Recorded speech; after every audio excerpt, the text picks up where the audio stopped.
अनंत श्री विभूषित प्रेमावतार स्वामी श्री राम। जय श्री राम। जी महाराज जी, दंडवत। आज आपसे हम पूछना चाहते हैं जी महाराज जी कि आपके गुरुदेव कौन थे, कैसे थे। अपना परिचय देते हुए अपने गुरुदेव की कुछ जो कृपा हुई है जीवन में वो बताने का कष्ट करें हम लोगों को, जिससे हम सबको भी जानकारी मिले। जी। श्री सद्गुरुदेव भगवान की जय। महाराज जी, जैसा आपके द्वारा आज्ञा हुई तो हमारे गुरुदेव तो अनंत श्री विभूषित देवर्षि शिखर सम्मान प्राप्त श्री मद स्वामी श्री रामहर्षण देवाचार्य जी महाराज, जिनको हम लोग क्या समस्त हमारे मंडल के सदस्यों द्वारा श्री सरकार जी के नाम से ही संबोधित किया जाता है, क्योंकि गुरु जी का नाम तो हम लोग कोई नहीं ले पाते। दास का परिचय तो गुरु जी के द्वारा दिया गया, नाम परमानंद दास। दास के पिताजी का नाम श्री हनुमान दास जी है, जो रीवा जिले के हनुमाना तहसील के बरौही ग्राम में आता है। सरकार की कृपा उनके ऊपर, पिताजी के ऊपर सन 1973 में हुई। उसके बाद सरकार ने कृपा करके बरौही ग्राम जैसे एक छोटे से गांव में सरकार श्री ट्रैक्टर की ट्राली में चौकी लगा के उस पे सरकार विराज के 10 किलोमीटर सरकार पधारे। और उस समय सन 1977 में सरकार वहाँ पधारे और समैया उत्सव हुआ वहाँ पे। उस समय दास की उम्र 6-7 वर्ष की थी। उस समय थोड़ा थोड़ा स्मरण आता है उस समय का। उस समय जिस दिन दीक्षा प्रोग्राम था, पिताजी तो पहले से शरणापन्न हो गए थे, शेष चाचा जी लोग और गांव वाले जो थे। तो जब दीक्षा समारोह होने लगा तो सरकार का इतना कृपा था अपने परिवार के ऊपर, इतना वात्सल्य था कि हम भी हाथ जोड़ के पहुंच गए दीक्षा समारोह में कि सरकार हमको भी दीक्षा चाहिए। तो सरकार हाथ से स्पर्श करते हुए, अभी छोटे हो, उपनयन नहीं हुआ है, उपनयन हो जाएगा दोबारा फिर आएंगे। फिर दोबारा सरकार कृपा करके 1986 में दोबारा फिर पधारे सरकार। सरकार शब्द से तात्पर्य आपका अपने गुरुदेव के लिए जो संबोधन है, आपके गुरुदेव का क्या नाम था? क्योंकि सरकार भारत सरकार और प्रदेश सरकार, वो तो गुरुदेव का नाम हम शुरू में ही बता गए, तो उसमें आपका जी जी। तो फिर सरकार 1984 में फिर पधारी। और फिर पधारने के बाद सरकार बाबा जी श्री, जिनको सरकार द्वारा दिया गया था नाम उनका रमाशंकर दास जी, तो उनको भागवत सप्ताह का आयोजन हुआ उस समय सरकार से 1986 में 10 दिन सरकार पधारी बरौही गांव में। और उस बीच में दास का दीक्षा संस्कार हुआ। सरकार की कृपा जो है तो बरौही में बराबर भरपूर रही। और बचपन से लेके आज आपके बाल कुछ कुछ सफेद दिख रहे हैं, वृद्धावस्था आ रही है जी। इस लंबी पूरी उम्र में गुरुदेव के जीवन में आपके जुड़ाव में क्या क्या अनुभूतियां हुई आपको? गुरुदेव कैसे थे आपके, क्या कृपा की? सारा जीवन गुरुदेव की कृपा पर ही है। जो भी कुछ है, जो भी कुछ हो जाता है, वो सरकार की कृपा पर ही है। एक बार हम खजुहा समैया में नहीं जा रहे थे, परीक्षा चल रही थी, पिताजी गए हुए थे। तो सरकार पिताजी से पूछे कि वो नहीं आ रहा है क्या? हमको कोई संदेशा नहीं मिला, कुछ नहीं मिला। हमको अचानक ऐसी हमारे अंदर पता नहीं बेचैनी बैठी कि हम परीक्षा दे के निकले और घर नहीं गए। हम खजुहा समैया पहुंच गए और सरकार शौच के लिए कमरे से बाहर निकल रहे थे साफी बांधते हुए, और उसी समय हम पहुंचे, दंडवत किए, तो सरकार बोले बेटा आ गया। तो जैसे सरकार बुलावा भेजे हों और हम पहुंचे तो सरकार पूछे आ गया। इसी तरह से पहली बार जब खजुआ समैया में देखे कि एक सज्जन सरकार के चरणों में तेल लगाने के लिए विराज गए, नवीन पहली बार बैठे थे, तो सरकार उनसे पूछे कि कभी लगाए हो तेल? तो अब वो बोले कभी नहीं लगाए। तो सरकार कहे कि गुदगुदी लगती है, इसलिए नए आदमी तेल नहीं लगाएं, जो पुराने हैं वही लगाएंगे। दास सामने खड़ा ये सुनता रहा। अब उस समय एकाएक ये बिजली करंट जैसा लगा कि जिस दिन पहले दिन विराजेंगे तेल सेवा के लिए, तो वो दिन तो पहला दिन ही होगा, दूसरा दिन कैसे आएगा? तो उस पहले दिन की प्रतीक्षा को कैसे हम उसको संभालेंगे, इस चीज को लेके उहा पो कहाँ का समैया, कहाँ का दर्शन, क्या वो दिन रात वो चीज हमको उसी में एकदम बेचैनी जैसी लग रही थी। ये बीच में एकदम समैया के बीच के शायद दूसरे या तीसरे दिन की ये बात है। जिस दिन समैया पूरी हुई तो सरकार को रीवा दूसरे दिन जाना था, लेकिन स्वास्थ्य में कुछ प्रतिकूलता होने के कारण सरकार उसी दिन रीवा पहुंचे। दास रीवा में अध्ययन कर रहा था। अब उस सेवा का लाभ पाने के लिए दास जो है तो सबसे पहले पहुंचा, और उस समय श्री अधिकारी जी महाराज विराजमान थे। तो सरकार स्नान करके ज्यों पधारे वहाँ पे, तो जल्दी दास पहुँच के सोफा लगाया, पटा रखा, तेल की शीशी ले आया। तो एक तरफ अधिकारी जी महाराज विराजमान हुए, एक तरफ दास बैठ गया। लेकिन वो प्रश्न घूम रहा था कि सरकार कहीं टोक देंगे कि कभी लगाए हो तो क्या करेंगे।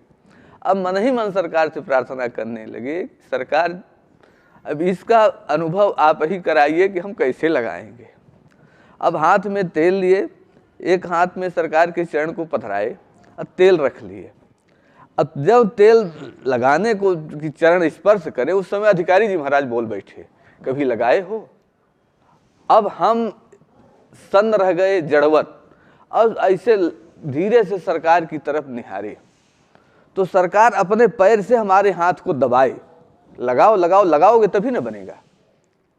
अब जब सरकार कहते हैं लगाओगे तभी न बनेगा, तो अधिकारी जी महाराज समझाने लगे कि तेल लगाओ, दबा के लगाना, आराम से नहीं लगाओगे तो गुदगुदी नहीं लगेगी, दबा के लगाओ। तो सरकार और अधिकारी जी महाराज दोनों समझाने लगे। तो सरकार की उस कृपा को देखा है दास ने कि जहाँ एक को सरकार ने अपने से पूछ के और उठा दिया कि देखो गुदगुदी लगती है, और दास उस समय फर्स्ट ईयर में पढ़ता था, तो वो सेवा मिली। और वो चरण सेवा फिर निरंतर बहुत वर्षों तक चलती रही, जो अवध धाम में अनेक संतों के बीच में जो है तो दास को सरकार कृपा करके और तेल सेवा का अवसर प्रदान कर देते थे। उस सरकार की उस कृपा का अनुभव जो है तो आज भी स्मरण आता है। और जीवन में कुछ कभी कोई ऐसे परेशानी या उलझन में हुई हो? और एक सरकार की एक और कृपा, सरकार यहाँ से अवध धाम से चाचा जी हमारे से प्रेम रामायणी सी श्याम बिहारी दास जी, वो लेने के लिए आए थे यहाँ, सरकार को यहाँ से लेके बरौही ले जा रहे थे। उस समय सरकार की पहली एक गाड़ी थी जो यहाँ से गई, और प्रयागराज से आगे बढ़ने पर उसका जो हौज पाइप होता है उसमें छेद हो गया। उस समय मिस्त्री बहुत कम मिलते थे, गर्मी का दिन था। सरकार को एक वृक्ष के नीचे बैठाया गया। ढूंढते ढूंढते बहुत दूर पर एक ट्रैक्टर का मिस्त्री मिला, उसको बुला के ले आए। वो देखा, कहा महाराज जी ये गाड़ी बनने वाली नहीं है, आप लोग दूसरे साधन की व्यवस्था करिए, महाराज जी को ले जाइए, इसको टोचन करके और गैरेज ले जाइए तो बनेगा। तो सरकार सब सुनते रहे चुपचाप बैठ के। फिर चाचा जी को बुलाए कि क्या हो गया है इस गाड़ी में। तो चाचा जी बोले कि सरकार एक छेदा हो गया है जिससे उसका पानी सब निकल जा रहा है, बार बार गाड़ी गर्म हो जा रही है। तो वहाँ आम का पेड़ था, वहाँ एक आम का पत्ता पड़ा था, तो उसकी जो ढेप को सरकार तोड़ के अब चाचा जी को दिए कि इसलिए जाओ देखो ये नहीं लग जाएगा उसमें। अब जब वो ले गए तो मिस्त्री हंसने लगा। वो बोला कि बाबा जी ये क्या जानेंगे कि ये इतना प्रेशर रहता है, ये कैसे उसको रोक पाएगा उस प्रेशर को। तो चाचा जी बोले कि तुमको क्या आपत्ति है, यदि हमारे सरकार कह रहे हैं तुम इसको लगाओ। तो वो फिर बिना मन के उसमें लगा के हाथ से दबा दिया। अब फिर बोला, उस समय श्री महंत जी महाराज हमारे, श्री परम पूज्य श्री स्वामी श्री हरिदास जी महाराज जी, बड़े महाराज जी हमारे, वो गाड़ी चलाया करते थे। तो उनसे बोला कि महाराज जी स्टार्ट करिए गाड़ी। अब वो गाड़ी स्टार्ट किए तो वो जो है तो एकदम काम कर गया वो आम की ढेप।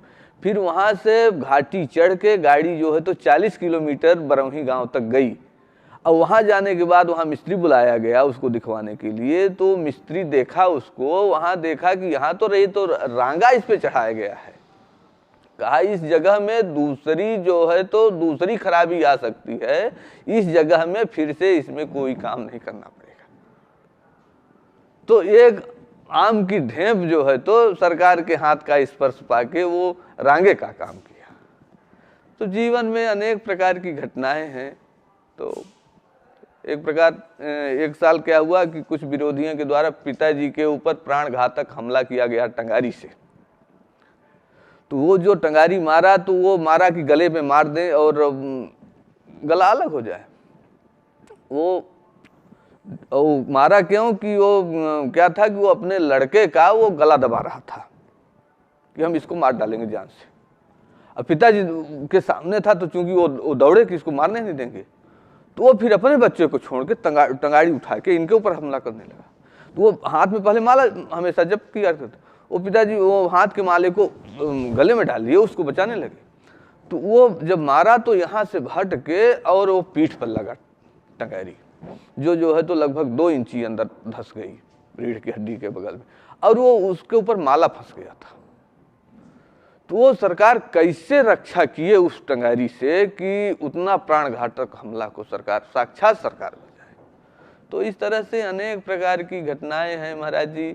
हमारा पूरा परिवार सरकार के इतने वात्सल्य से जो है तो पूरा पालित है। और पूरा वात्सल्य सरकार जब धराधाम में विराज रहे थे उस समय भी, और आज भी न होने पर भी सरकार धराधाम में नहीं है, तब भी बराबर हम लोगों को बगैर हमेशा कुछ न कुछ ये लगता है कि सरकार कृपा कर रहे हैं कहीं न कहीं से, किसी न किसी प्रकार से। कभी उलझन नहीं होती है कि हम कैसे रहेंगे, क्या करेंगे, क्या नहीं करेंगे। सरकार अंदर से हमेशा ढाढ़स देते रहते हैं कि परेशान होने की कोई ज़रूरत नहीं है, कहीं किसी प्रकार की न चिंता होती है न कुछ होती, सब सरकार की कृपा से चल रहा है। और आप बहुत नज़दीकी में रहते थे गुरुदेव के, बहुत नज़दीक से सेवा में रहते थे।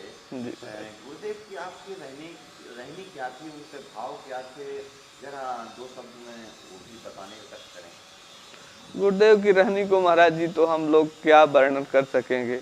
गुरुदेव तो जो अपने उस जो है तो 80 वर्ष के ऊपर की अवस्था में गुरुदेव की हमारे जो रहनी थी महाराज जी, वो आज का हम लोग नौजवान 30-35 वर्ष के से लेके 50 वर्ष का आदमी जो है तो वो जीवन नहीं जी सकता है। हमारे गुरुदेव जो है तो ब्रह्म मुहूर्त 3 बजे उठ के 3 बजे प्रातः उठ के बैठ जाते थे अपना जो है तो मानसिक सेवा पूजा करने के लिए। इसके बाद वो निरंतर अब रात को 11 बजे तक सुन रहे हैं, कोई सेवा कर रहा है, कोई बोला कि सरकार अब अतिक्रमण हो रहा है, आप विश्राम किया जाए। तो सरकार कहते थे भाई आपको नींद लगी हो तो आप पधारें, हम क्या करें, भगवान का चरित्र बिना सुने नहीं रहे। 2:30 बजे रात, 3 बजे रात उठ जाते थे, जो कोई सेवा में रहता था भाई कुछ सुनाओ। तो इस तरह से सरकार की रहनी तो धन्यवाद है। आपके पिताजी भी वैष्णव थे, गुरुदेव से, आप भी वैष्णव थे, और आपने गुरुदेव की बहुत नज़दीक से सेवा की, हम लोगों को अपनी अनुभूतियाँ बताई। धन्य है आपका जीवन। जय जय सिया राम। जय महाराज श्री सद्गुरुदेव भगवान की जय।